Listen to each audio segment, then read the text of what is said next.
I'm Newt Gingrich. Please watch Journey to America, my new documentary on PBS about 9 remarkable individuals who strengthened our country through their pursuit of the American dream. From Albert Einstein to Hedy Lamarr to Zalmay Khalilzad, we explore how individual stories help shape our national identity. Watch Journey to America, premiering Tuesday, January 14th at 10 p.m. Eastern, 9 p.m. Central on PBS and the PBS app. On this episode of Newt's World, a speeding pickup truck drove into a crowd of people celebrating the New Year on Bourbon Street in New Orleans on Wednesday, killing 14 people and injuring 30 more. According to the FBI, the pickup truck was driven by Shamsud-Din Jabbar, an American citizen from Texas who served in the U.S. Army. Jabbar had posted 5 videos on his Facebook account in the hours before the attack. Jabbar's truck had a black banner of the Islamic State group, or ISIS. The incident is now being considered a terrorist-inspired attack and has raised the question of how at risk the United States is to lone wolf actors inspired by ISIS or other militant groups. Here to discuss ISIS in America, I'm really pleased to welcome my guest, Adam Weinstein, Deputy Director of the Middle East Program at the Quincy Institute.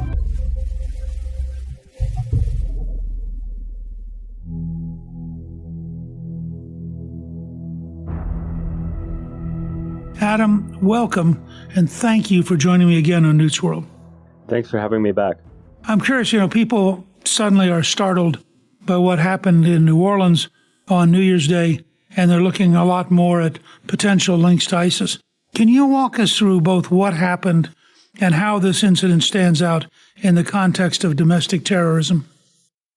Well, what happened is he rammed his vehicle down Bourbon Street and managed to kill 14 people.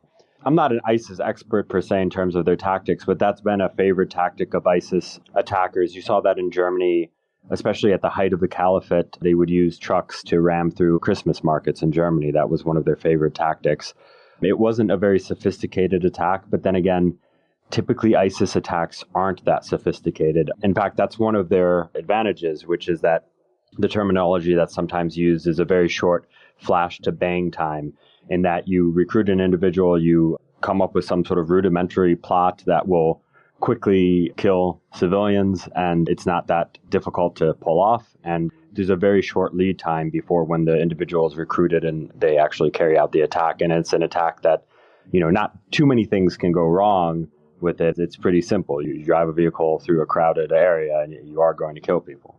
Talk for a little bit about ISIS itself and why he would carry the ISIS flag. Well, I think there's still an investigation going on as to how networked this attack was. And what that means is, did he have an ISIS handler? Was he actively recruited? Or was he simply a lone wolf who was inspired by the ISIS ideology?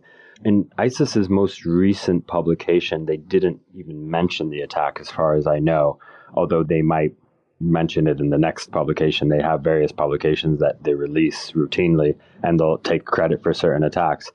But if it's a networked attack, I think that's a little more concerning, because it means that an ISIS handler was able to reach him either via social media or in person, and they were able to recruit him. If it's a lone wolf attack, that's part and parcel of the routine violence we see in this country from individuals that either are disaffected or may have mental health problems. So I think it's going to be interesting to see ultimately what the investigation reveals. But in short, ISIS is a terrorist group that came on the scene in 2013 and 2014 with the capture of Iraqi and Syrian cities, and ultimately established a caliphate that spanned from northern Iraq to northeastern Syria. At its height, it controlled Mosul and Raqqa, and then ultimately the de-ISIS campaign, which included the U.S., the Iraqi military, even Iran and Iran-backed militias for that matter, was able to dismantle their caliphate. But they've been very effective at bringing in other groups that are regional and being able to essentially act like a franchise. So they have ISKP, for example. There's ISIS activity in the Sahel in Africa and also in West Africa. And then they've been effective at recruiting individuals in Europe and the United States to carry out these lone wolf attacks. What is it that you think powers and magnifies a movement like this so that it attracts all of these different kinds of people who are sort of spontaneous. They haven't gone through basic training. They haven't been propagandized in isolation, but somehow they're attracted to ISIS and they engage in violent activities on behalf of a movement which is really very, very loose net. I mean, I think it is the decentralization of ISIS that is where their power comes from. If you look at Al-Qaeda, which of course literally meant the base, it did operate like that. It was a top-down organization in many ways. It initially conducted training inside countries like Afghanistan, and then they would have extremely sophisticated plots like 9/11 that they would plan for months or years at a time. And the kinds of recruits they brought in to carry out those plots were absolutely dedicated to the movement and were part of the movement and were part of the movement for long periods of time. And if you looked at their propaganda, they would issue these long speeches and manifestos, but it wasn't as interactive. Now, that might have been because they formed before the social media age.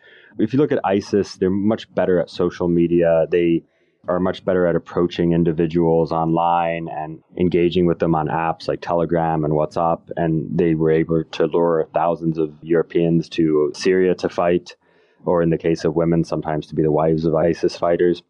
They were able to lure some Americans as well. And that was through their social media outreach. I think the appeal of ISIS sort of sells this idea that, well, no matter who you are, you have a place in ISIS. You could be from a completely different background than what you might associate with an ISIS fighter, but we'll accept you as long as you're willing to carry out jihad. It's almost the same philosophy as the French Foreign Legion in the sense of that it's this sort of rebirth or this salvation you can have through them. Obviously, I wouldn't compare those two organizations in any other way because I have great respect for the French Foreign Legion. But what is the French Foreign Legion's model or ethos? You can come as you are. We don't care if you were a prisoner. We don't care if you were a thief. We don't care how you lived your life before you joined the French Foreign Legion. If you join the French Foreign Legion and commit to it, you get to become a new person. And that's the appeal of ISIS as well. What I'm intrigued with is there's this constant regeneration. So somehow they have found a formula, both on social media and on messaging, which allows them to sort of replenish, I think, much more than, say, Al-Qaeda does. As a result, they're very, very hard to eliminate. You can bruise them, you can shrink them, you can cause them casualties, but in the end, they grow back so rapidly that it's an astonishing worldwide network. Well, yes and no. I mean, they've lost a lot of their territory and they've been unable to get it back. In terms of their ability to regenerate, in terms of these offshoots or these franchises, yes, that's been impressive. But they take advantage of pre-existing grievances in society. So sometimes they'll take advantage of militant groups that might exist in the Philippines or West Africa that already had grievances against the central government, but they want the ISIS brand because it's more compelling. So they'll brand themselves as ISIS, but in reality, they have more local grievances. In the case of these lone wolf attacks you see in Europe and the United States, I think they take advantage of the problems we have in our own country, which is that we have thousands, if not millions of men living on the fringe of society who don't have support networks. They don't go to church. They don't necessarily have a family. They might not even go to the local bar, which used to be a support network in some sense. We're increasingly a society that doesn't have community. And so there's these men who are living on the fringes. And in the case of this man, he had gone through a divorce, and I think he had significant credit card debt. And of course, plenty of people fit that description and don't become ISIS terrorists, but they're able to take advantage of these individuals who might be living on the fringe or might be dissatisfied with their lot in life. And they offer, for some people, a compelling message that you can be significant, you can be important if you carry out an attack for us.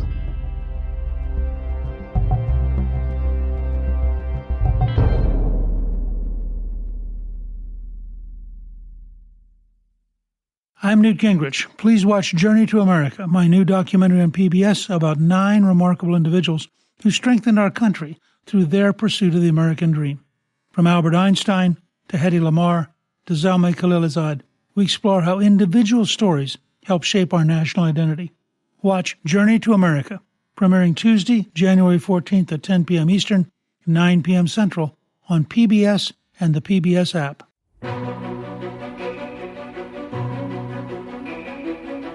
My first reaction when the Tesla vehicle went off in Las Vegas in front of the Trump Hotel, the same day that you had the attack in New Orleans, I thought there might be some connection.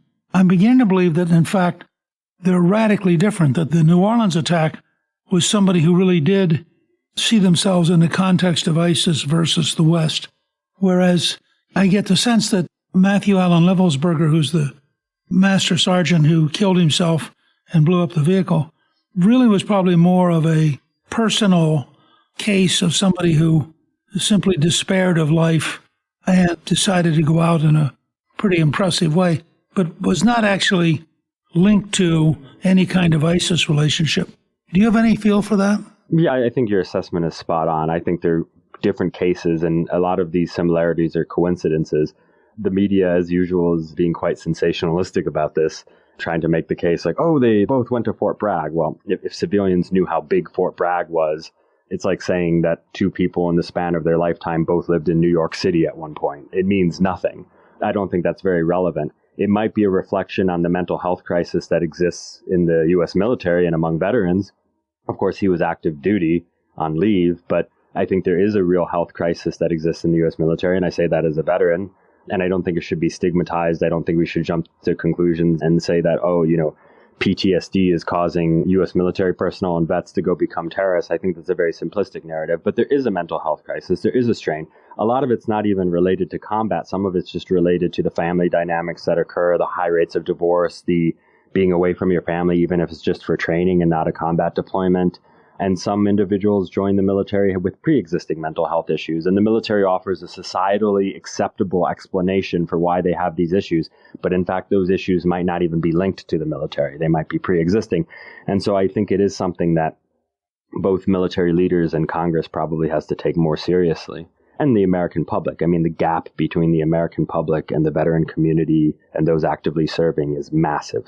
And it's probably the largest it's ever been because, of course, we haven't had a draft for decades. So there were wars in the past that were in which this American society was much more linked to military service because anyone could be drafted and everyone knew someone who had been drafted. But these days, it's not uncommon for someone not to know a veteran or not to know someone actively servicing. I'd go as far as saying the average American probably doesn't know the difference between an officer and an enlisted soldier. That's how detached the American public is from the military experience. And that leads to a sense of isolation. So if there's a common thread, I would say it's that. But I don't think there's any common thread in terms of ideology or training. I think there's just some coincidences that the media is blowing out of proportion. From the standpoint of the New Orleans attack, how significant do you think is ISIS's presence in the U.S. today? And is it growing or shrinking? I don't have the data to know if it's growing or shrinking. I know that over the last 10 years, it's been shrinking. Could there be a resurgence? Sure. We're at risk in this time period for copycat attacks because sometimes when these attacks happen, other folks get the same idea. And of course, they're not hard to replicate.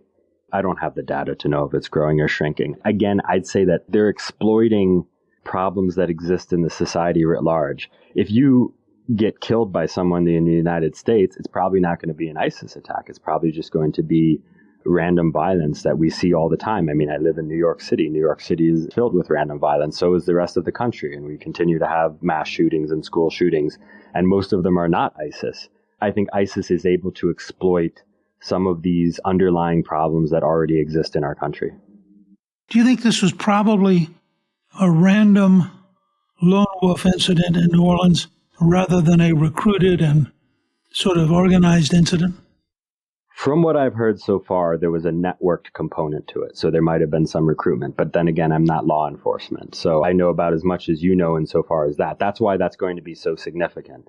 Based on some of what they found, some of the things they found in his Airbnb, I suspect there is a networked component.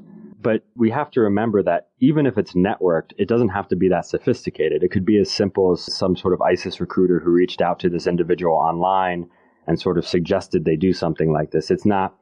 ISIS generally isn't engaged in the kind of sophisticated plots that we saw from Al-Qaeda in the 90s and the early 2000s that would take months to plan. It is easy to replicate. When you think about the long-term patterns, what is your sense about the long trajectory of the rise of Islamist radicals? And whether or not, in fact, there's a way to decisively defeat them? I mean, in terms of decisively defeating them, these countries that have some of these issues need to have better governance, better local law enforcement capability. In many of these places, whether we're talking about northwest Pakistan or whether we're talking about the Philippines and in Mindanao, where there's a radical Islamist presence and an ISIS presence, a lot of times the first responders are local police, but they're outgunned and they're outtrained. In a lot of these places, there's a serious lack of the writ of the state. There's a serious rule of law problem. So I think those things need to be resolved. And in many cases, they can only be resolved by the host countries. I think there's a limit to how much U.S. military force can solve these problems. I mean, certainly defeating the ISIS caliphate was important symbolically because it lowered their prestige among radical Islamists because they couldn't hold on to their caliphate. And so they were less, I think, seductive as a terrorist group. And, you do see other groups. I'll give an example, HTS, which has just taken over Syria and is now the de facto government in Damascus. You see them avoiding some of the mistakes that ISIS made because they do realize they are a different group from ISIS, but I think they also realize that if they go too far, the international community won't stand for it. So I think the example of defeating the ISIS caliphate was important.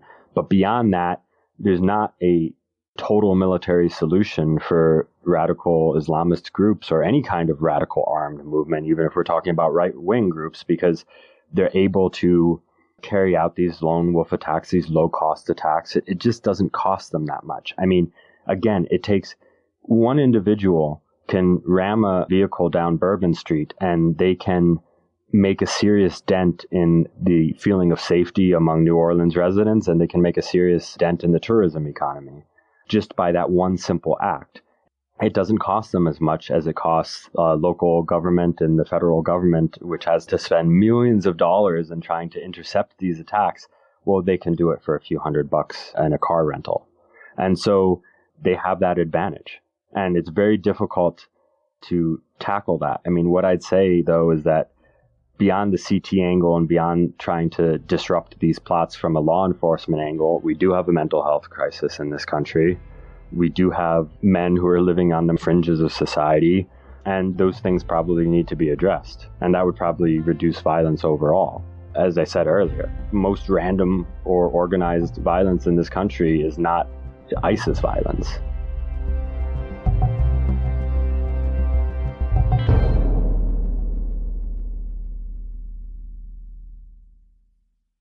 I'm Newt Gingrich. Please watch Journey to America, my new documentary on PBS about 9 remarkable individuals who strengthened our country through their pursuit of the American dream. From Albert Einstein to Hedy Lamarr to Zalmay Khalilzad, we explore how individual stories help shape our national identity. Watch Journey to America, premiering Tuesday, January 14th at 10 p.m. Eastern, 9 p.m. Central on PBS and the PBS app.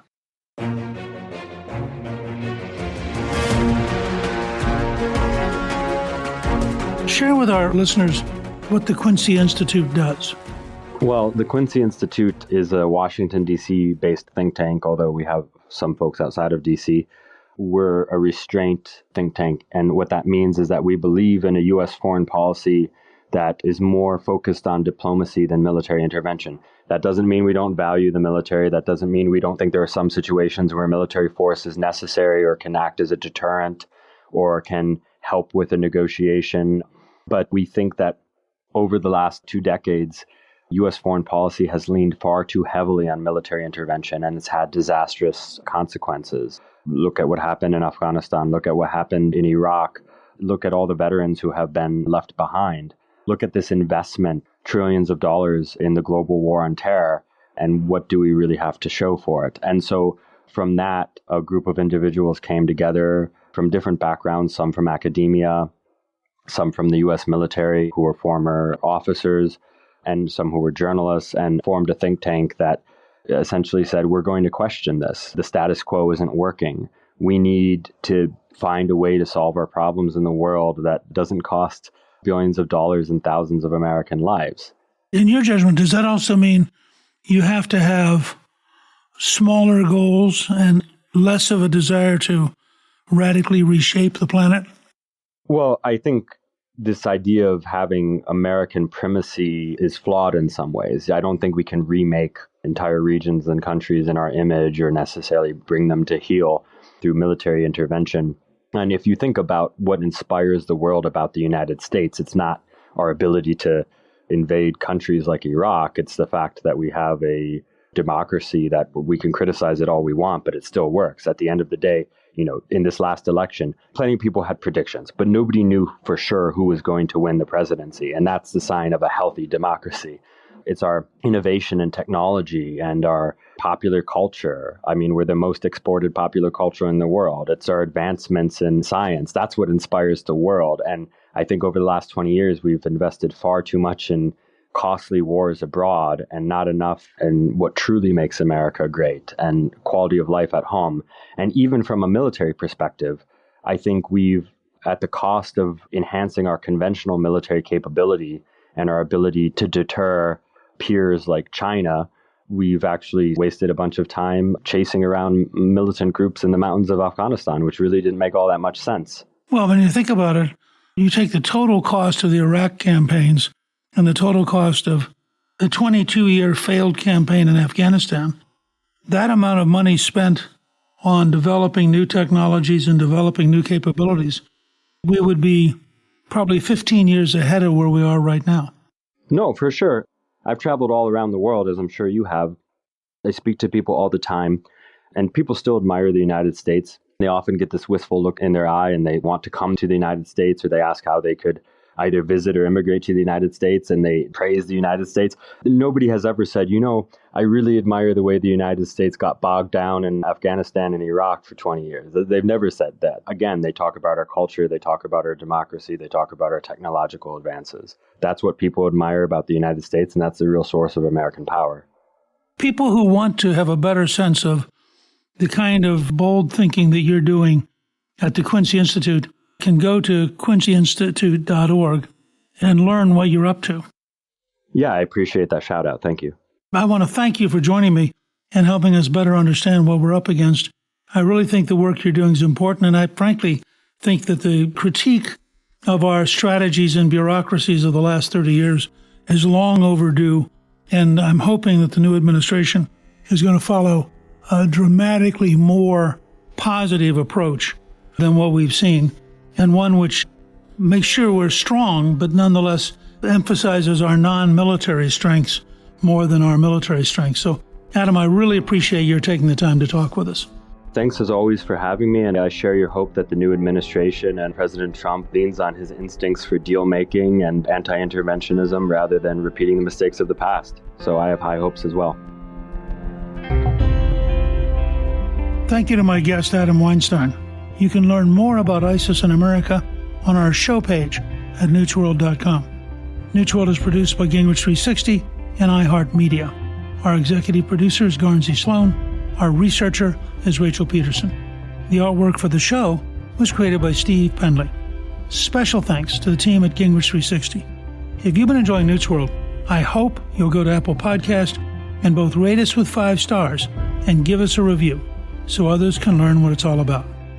Right now, listeners of Newt's World can sign up for my 3 free weekly columns at gingrich360.com/newsletter. I'm Newt Gingrich. This is Newt's World.